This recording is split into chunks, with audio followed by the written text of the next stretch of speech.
Over the near 35 years of the Zelda series, it has obviously gone through some major changes, not only in the graphical standpoint from console to console, but also in its development, ideas and lore. With everything that has changed over the past 35 years, you start to wonder, where to next? What is the future of this franchise? This is a very common question not only for the Zelda enthusiasts but for any gaming fan with a favorite franchise. Hi, my name is the Hyrule Historian, and today we're going to discuss the future of the Zelda franchise, and try to understand where the series is headed to next.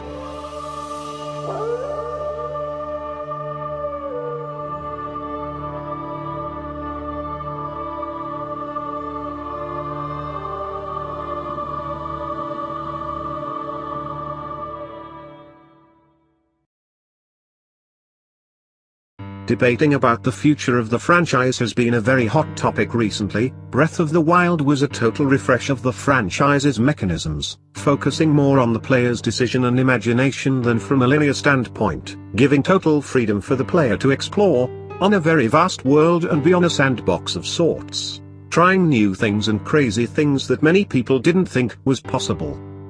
The Zelda series has been well known in the past for little hidden secrets in their games for the lulz, like deflecting possessed Zelda's shots with a bottle in Twilight Princess or distracting Ganondorf with a fishing rod also in Twilight Princess. But with Breath of the Wild is a whole different story. There's stuff to do all over the game because in a sense, this is what the game is all about. Finding stuff on your own and discovering, exploring and having fun. Now, what exactly is the future of the Zelda series? Is it the linear traditional Zelda style? A couple of dungeons, dungeon items, heart pieces and containers, and side quests? Or is it a sandbox style? Exploration, freedom, no order, no boundaries. Change is a very difficult thing and can hurt quite a few people in the long run. Although the majority if not the 90% of Zelda games are straightforward, people hold them very close to their hearts and are very dear to hardcore Zelda fans. Games like Ocarina of Time, Majora's Mask, Twilight Princess, Skyward Sword, and Wind Waker, all are someone's favorite games. If not one then all of them, and they are very straightforward. Could you imagine any of these games being as free or as a sandbox type as Breath of the Wild? Breath of the Wild spun the series on its head, rebooting it in a sense, since as of today we are not very sure as the timeline placement of this game as it references every single timeline. But I'm not here to discuss timeline, that is a future video. Subscribe and stay tuned for that. What will their Zelda series bring to us? The sequel is in development and at the time of me writing this script is Christmas 2020, and no signs of anything in regards of the game except the first E3 trailer a while back. Breath of the Wild has given not only Zelda fans many and many hours of exploration, experimentation, frustration and fun, but also very fun memories. Although this is true there were quite a few complaints about the game, and I will discuss them all once I place the cards on the table. Weapon durability, uninteresting dungeons, if we can call these divine beasts dungeons at all, underwhelming boss battles, Triforce absence, lack of long interesting side quests, and most importantly, the subpar music. Now before throwing hate or something, listen to me. Weapon durability was part of the survival experience, that I can accept. It's more about the mechanics and how some weapons might break easily and have not been in use for that long. So this complaint is more like nitpicking. The divine beasts. Although they had a very interesting concept, they were very uninteresting and underwhelming, feeling very barren and empty. Who doesn't remember their favorite dungeon? I can name a few of mine. Arbiter's Grounds, Snow Peak Ruins and the Palace of Twilight, all from Twilight Princess. Forest Temple, Spirit Temple, Shadow Temple and Ganon's Castle, all from Ocarina of Time. Great Bay Temple and Stone Tower Temple, all from Majora's Mask. Sandship, Ancient System, and the Lanayru Mining Facility, all from Skyward Sword. These dungeons not only stood out to me but also to various others as their favorites, not only for their intricate designs, badassery, great music and creative puzzles. These dungeons are very memorable and are very fun to go through again in a later playthrough. The old Zelda format was the boss in this, making memorable dungeons that are fun and can stress us out a little in the process. I got to be honest, I was a bit lost in Ganon's castle because I missed the golden gauntlets and was going around in circles like an idiot. Even though I had a tough time in that first playthrough of Ocarina of Time, I was legitimately satisfied once I completed it. Memorable dungeons and its puzzles make the game's experience all that much better. This brings us to the next point of this video and the dungeons. The boss battles. The concept is very sick and very cool that the blights are a form of Ganon or an incarnation, but the design was basically the same all the way through. Don't even get me started on the final boss. I feel like the Zelda team put all their efforts on the exploration aspect and not on the bosses. The final boss is not only underwhelming but very forgettable.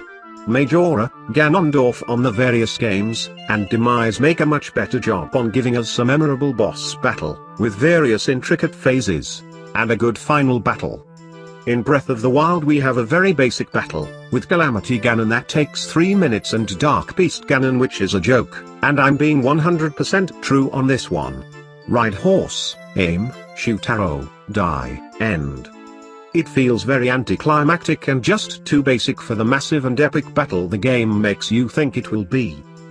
Lore-wise, it's full of very interesting theories, but something that stands out is the absence of the Triforce. We see it for a very brief moment when Zelda saves Link, but no mention to it. Just that it's this special power that Zelda possesses.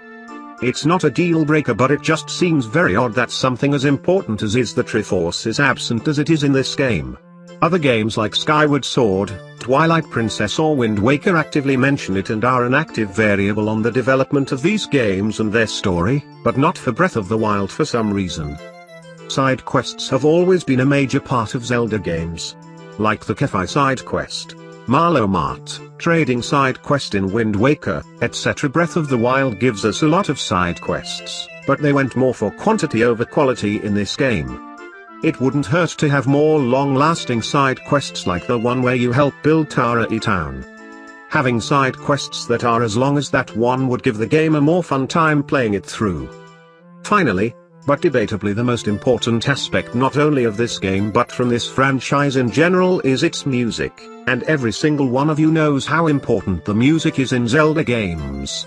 There are some unforgettable tracks in the Zelda series, from all of the variations of Hyrule Field, Goron City, Mines, Zora Domain / Hall / Fountain, Gerudo Valley, to memorable dungeon or boss battle music like the final Zant battle into a single masterpiece. If there's one thing that is to be addressed and fixed is the music. It feels very empty going through Hyrule and just hearing soft piano sounds. Music is and will forever be a very important part to the entire Zelda series, even if it's Ocarina played music, zone music or boss themes. I can't stress it enough on how important the music is. Just listen to the trailer for Breath of the Wild, or its orchestra, or other Zelda games like Twilight Princess. The in-game music is just not its forte. Just listen to this.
Or this.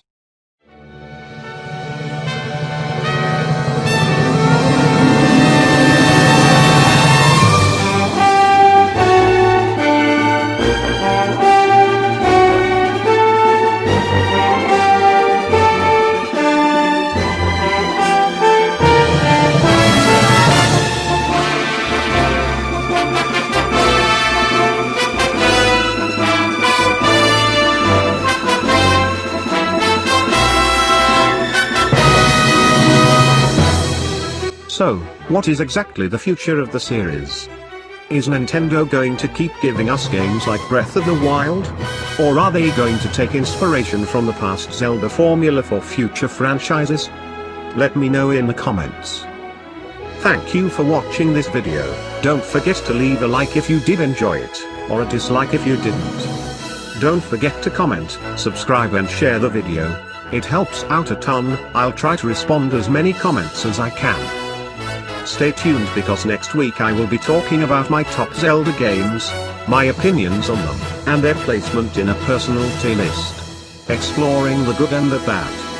So, until then, I'll see you all next time.